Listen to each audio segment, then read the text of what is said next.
from Loitering in Wonderland Studios.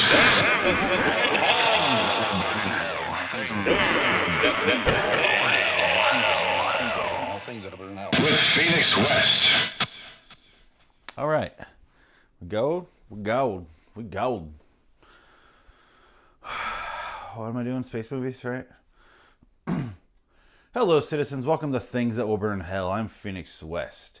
Today's episode is something I actually like now. I don't know if I ever didn't like it as a genre completely.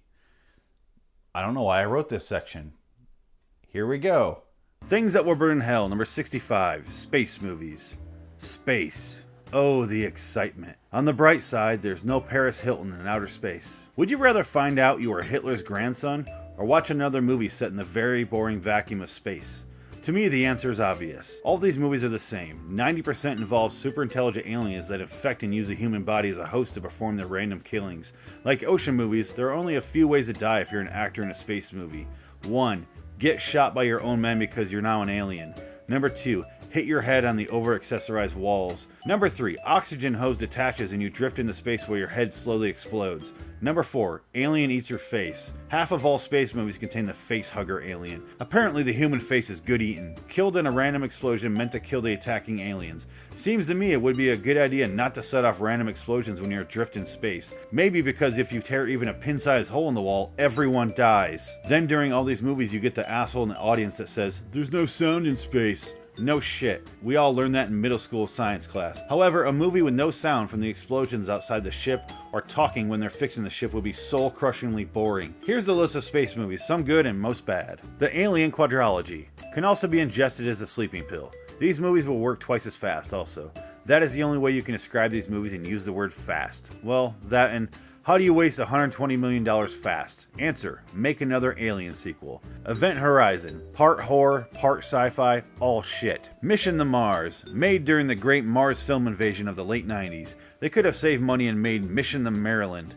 Sadly, it would have been twice as enthralling. Red Planet, the killer is a plant. Reread that sentence if you still think you like this movie. 2001, A Space Odyssey. Great movie. The only exception to space movies. Apollo 13. Decent flick. No complaints about this film, but it's not quite up to par with 2001.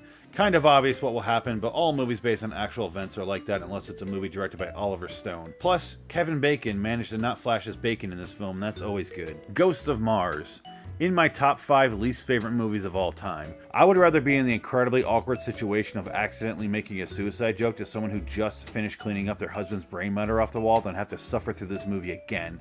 This movie crosses 3 different lines. First of all, it's a shitty space movie. Secondly, it's got a rapper actor. And third, it's John Carpenter. Strike 3, Ghost of Mars. For shame. Contact.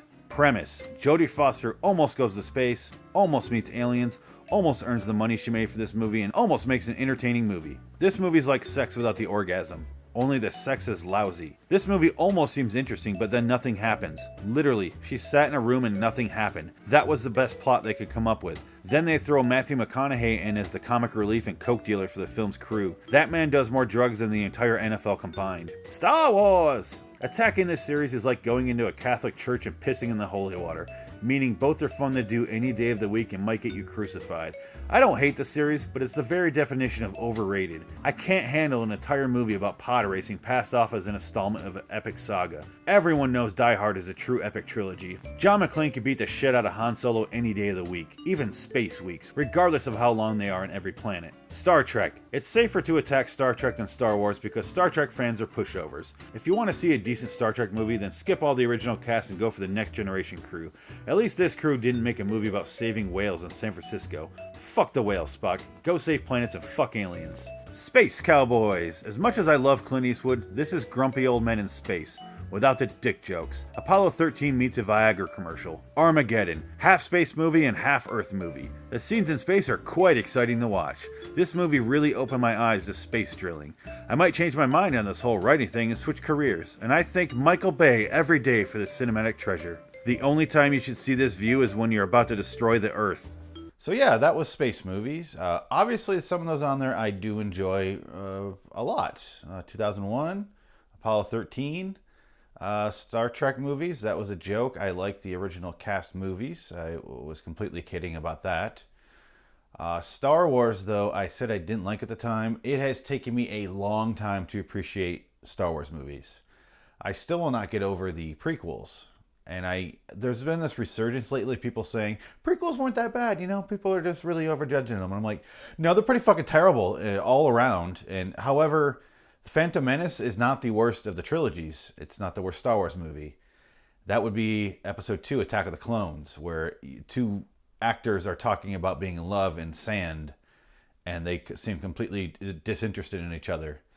That movie's fucking atrocious. It's worse than Phantom Menace. I stand by that statement through and through. I do like the original trilogy now. It took me a long time to get into them. I didn't grow up with them like everybody else. I just didn't. I don't know. I like them now.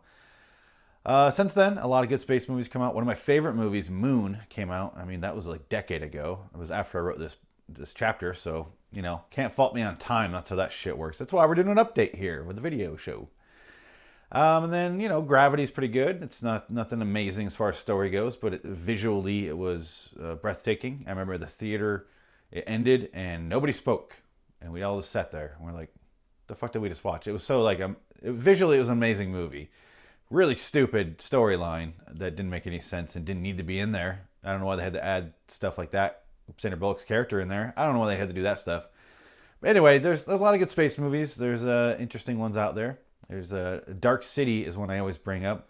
However, when I bring it up, it's a spoiler alert for the movie Dark City. So you should have seen that before I said that. So good luck with that. The movie's 21 years old now. You've had plenty of time. You've had plenty of time. So, overall, space movies. I still don't really care for the Alien movies. I like the original 2. 3 is interesting, only because David Fincher made it. After that, they're all fucking bad. I can't stand them. I just don't get the interest in them. I don't find them interesting at all. Everyone hated Prometheus for different reasons. I hated it because I was just bored. I have no allegiance to the original movies. I just was bored with it. So I didn't get why everyone was like, oh, so bad. I'm like, I never really loved the originals, so I guess it's not for me. It's just, that's fair enough. I also ragged on John Carpenter in that chapter. I don't know why. He has some bad movies. He has some really good movies, though. You can't beat The Thing, Escape from L.A., Escape from New York, and others. There's probably others that I enjoy. I just can't think of them right now at the top of my head. Fun movies. Christine is fun. Bad, but fun. But yeah, there's a lot of things I made fun of in that. Like I said, this is written as a character that hates everything. I don't really hate that much stuff. Like, they're fun movies. Ghost of Mars can go fuck itself, though. Can go fuck itself. That's a terrible fucking movie. Oh my God, I hated that movie. I hated it so much I'm going to end now. Because I can't move on past that movie.